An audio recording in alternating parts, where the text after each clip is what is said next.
বাংলার রাজনীতিতে এমন নেতা খুব কমই এসেছেন যিনি একই সঙ্গে প্রশংসা এবং বিতর্ক দুয়েরই কেন্দ্রবিন্দু হয়েছেন।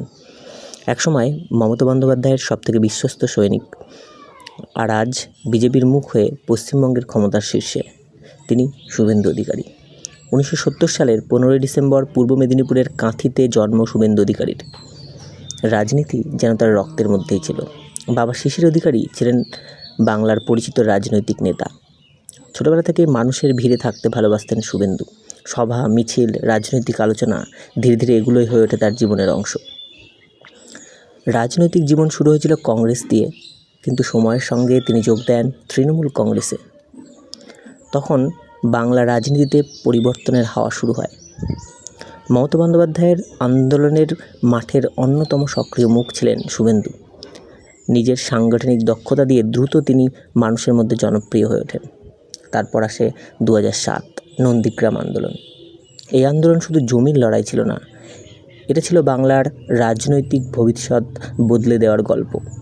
আর সেই আন্দোলনের অন্যতম প্রধান নেতা ছিলেন শুভেন্দু অধিকারী। রাস্তায় আন্দোলন, মানুষের পাশে দাঁড়ানো আর সরকারের বিরুদ্ধে সরাসরি লড়াই, সব কিছু মিলিয়ে শুভেন্দু হয়ে ওঠেন সাধারণ মানুষের পরিচিত মুখ। নন্দীগ্রাম তাকে শুধু জনপ্রিয় করেনি, তাকে বাংলার রাজনীতিতে প্রথম সারিতে তুলে এনেছিল। 2011 সালে তৃণমূল কংগ্রেস ক্ষমতায় আসে, আর শুভেন্দু অধিকারীর গুরুত্ব আরও বাড়তে থাকে। মন্ত্রী হিসাবে তিনি পরিবহন এবং সেচ দপ্তর সামলান। দলের ভেতরে তার সাংগঠনিক শক্তি এতটাই প্রভাবশালী ছিল যে অনেকেই তাকে তৃণমূলের ভবিষ্যৎ মুখ হিসাবে দেখতে শুরু করেছিলেন। কিন্তু রাজনীতিতে সম্পর্ক চিরস্থায়ী হয় না। 2020 সালে শুভেন্দু অধিকারী তৃণমূল কংগ্রেস ছাড়েন।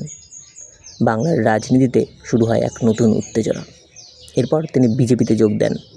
এই সিদ্ধান্ত ছিল সে সময়ের সবথেকে বড় রাজনৈতিক চমক, কারণ শুভেন্দুর দলত্যাগ তৃণমূলের ভিত কাঁপিয়ে দিয়েছিল।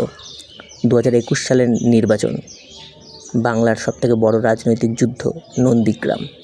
একদিকে মমতা আর অন্যদিকে শুভেন্দু অধিকারী। প্রচারের উত্তাপ ছড়িয়ে পড়ে গোটা দেশে। শেষ পর্যন্ত নন্দীগ্রামে জয় পান শুভেন্দু অধিকারী। এই জয় তার রাজনৈতিক কেরিয়ারের সবথেকে গুরুত্বপূর্ণ মুহূর্ত হয়ে ওঠে। এরপর কয়েক বছর তিনি বিরোধী দলনেতা হিসাবে রাজনীতিতে কেন্দ্রবিন্দুতে ছিলেন।